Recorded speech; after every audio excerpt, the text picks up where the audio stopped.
तो फ्रेंड्स, आज हम बायोलॉजी स्टार्ट करने वाले हैं। बायोलॉजी पता है आपको, जीव विज्ञान।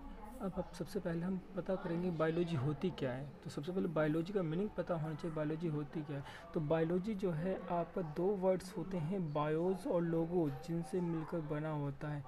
बायोज और लोगोज। बायोज का मीनिंग होता है आपका लिविंग्स, और लोगोज का मीनिंग होता है स्टडी। लिविंग्स मतलब सजीव, और स्टडी मतलब अध्ययन।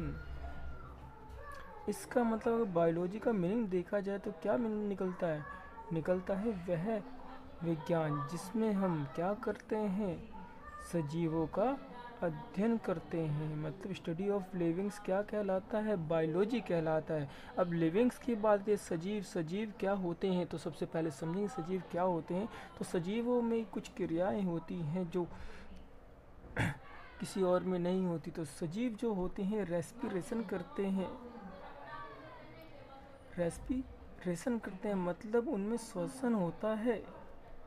फिर दूसरी बात, वो खाते हैं तो उनमें पोषण होता होगा, मतलब उनमें क्या होता है, न्यूट्रिशन होता है, मतलब पोषण होता है। फिर तीसरी बात कहें तो क्या, वे मूवमेंट कर सकते हैं, मतलब चल फिर सकते हैं, मूवमेंट कर सकते हैं।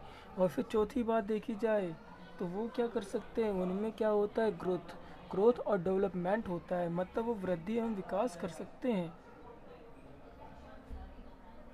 डेवलपमेंट एंड ग्रोथ हो सकता है उनमें, मतलब उनमें वृद्धि और विकास चीज होती है।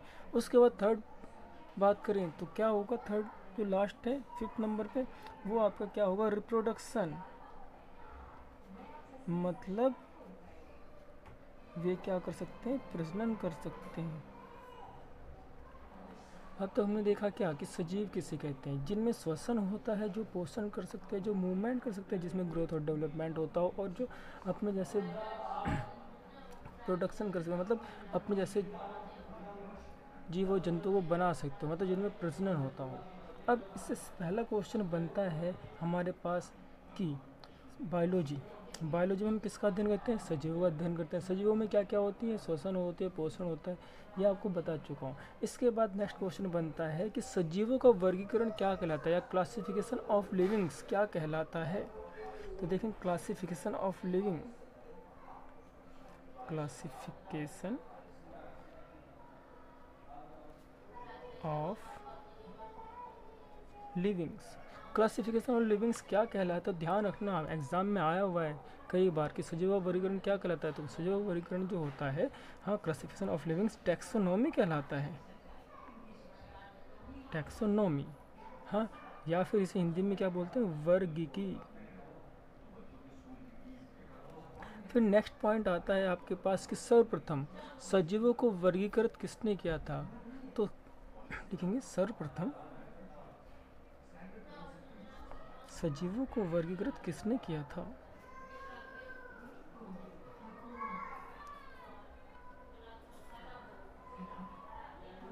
किसने किया, तो बहुत इंपॉर्टेंट क्वेश्चन, याद रखना है किसने किया। इनका नाम था कार्ल्स लीनियस, कार्ल्स लीनियस ने किया था।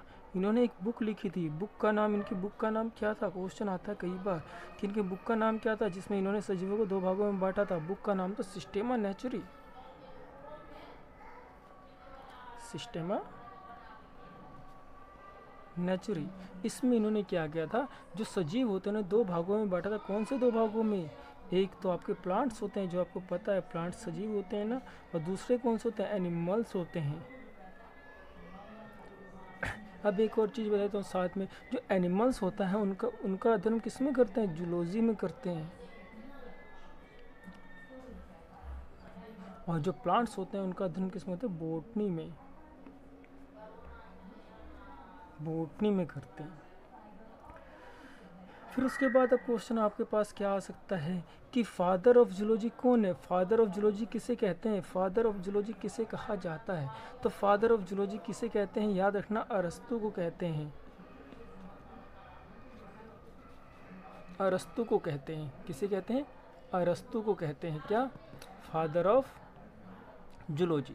फिर उसके बाद फादर ऑफ बॉटनी किसे कहते हैं? याद रखना, कई काफ़ी इंपॉर्टेंट क्वेश्चन कई बार आया हुआ है। ये कहते हैं थियोफ्रेस्टस को। थियोफ्रेस्टस को। अब हमने देख लिया कि बायोलॉजी के दो पार्ट थे, बॉटनी और जूलॉजी। हाँ, जिनके जनक या फिर जिनके पिता जिसे हम कहते हैं, वो हमने समझ लिया कि जूलॉजी के पिता कौन है? अरस्तु, और बॉटनी कौन है? थियोफ्रेस्टस। अब सवाल उठता है, बायोलॉजी जो है, बायोलॉजी को भी तो किसने लिखा होगा? तो बायोलॉजी, फादर ऑफ बायोलॉजी किसे कहा जाता है? तो ध्यान रखेंगे, फादर ऑफ बायोलॉजी किसे कहते हैं? फादर ऑफ बायोलॉजी किसे कहते हैं? ये आपके कौन थे? इनका नाम भी है अरस्तु। अरस्तु ने ही क्या क्या बायोलॉजी खोज की और फिर उन्होंने ही जूलॉजी भी लिखी है। हाँ, इसके बाद नेक्स्ट क्वेश्चन बनता है आपके पास, फादर ऑफ माइक्रोबायोलॉजी किसे कहते हैं? फादर ऑफ माइक्रोबायोलॉजी किसे कहते हैं? याद रखना, बहुत इंपॉर्टेंट क्वेश्चन है। इनका नाम है Antonie van Leeuwenhoek. Antonie van Leeuwenhoek, ये पूरा एक ही नाम है, याद रखना। Antonie van Leeuwenhoek. इन्होंने ही किसकी खोज की थी? इन्होंने ही किसकी खोज की थी? बैक्टीरिया की खोज भी इन्होंने ही की थी। बैक्टीरिया मतलब जीवाणुओं की खोज। बैक्टीरिया की खोज किसने की थी? एंटोनी वॉन लीवनहॉक ने। इसके बाद नेक्स्ट क्वेश्चन बनता है, फादर ऑफ मेडिकल साइंस, मतलब चिकित्सा विज्ञान के जनक किसे कहते हैं? फादर ऑफ मेडिकल साइंस किसे कहते हैं? तो याद रखना, किसे कहते हैं? हिप्पोक्रेटस को। हिप्पोक्रेटस को कहते हैं क्या? Father of medical science. इसके बाद एक क्वेश्चन और आता है एग्जाम में, क्या आता है? पूछा जाता है कि देखो, पहला क्वेश्चन क्या बना था? फादर ऑफ बायोलॉजी किसे कहते हैं? अरस्तु कहते हैं। अगर आए कि फादर ऑफ बायोलॉजी या बायोलॉजी की जनक किसे कहते हैं, तो अरस्तु को कहते हैं। लेकिन अगर क्वेश्चन आता है, सर्वप्रथम बायोलॉजी शब्द का प्रयोग किसने किया? जो बायोलॉजी वर्ड है उसका यूज किसने किया है सबसे पहले? बायोलॉजी वर्ड का यूज सबसे पहले किसने किया? तो याद रखना है आप, किसने किया? लैमार्क ने किया है। किसने किया? लैमार्क ने किया है। बहुत इंपॉर्टेंट क्वेश्चन है। दोनों क्वेश्चन में अंतर है कि फादर ऑफ बायोलॉजी कौन है? वो अरस्तु हैं। और बायोलॉजी वर्ड का सर्वप्रथम प्रयोग किसने किया है? इनका नाम है लैमार्क। आपने सीखा है क्या कि सजीवों के वर्गीकरण को क्या कहते हैं? क्लासिफिकेशन ऑफ लिविंग्स क्या कहलाता है? टैक्सोनॉमी कहलाता है। और सर्वप्रथम सजीवों को वर्गीकृत किसने किया था? कार्ल लिनियस ने किया था। कौन सी बुक में किया था? सिस्टेमा नेचुरी नामक बुक में किया था। किन दो भागों में बांटा था? प्लांट्स और एनिमल्स में। प्लांट्स का अध्ययन हम किस में करते हैं? बॉटनी में करते हैं। और एनिमल्स का अध्ययन किस में करते हैं? जूलॉजी में करते हैं। जूलॉजी के जनक या फादर ऑफ जूलॉजी किन्हें कहते हैं? अरस्तु को कहते हैं। और फादर ऑफ बॉटनी किसे कहते हैं? थियोफ्रेस्टस को कहते हैं।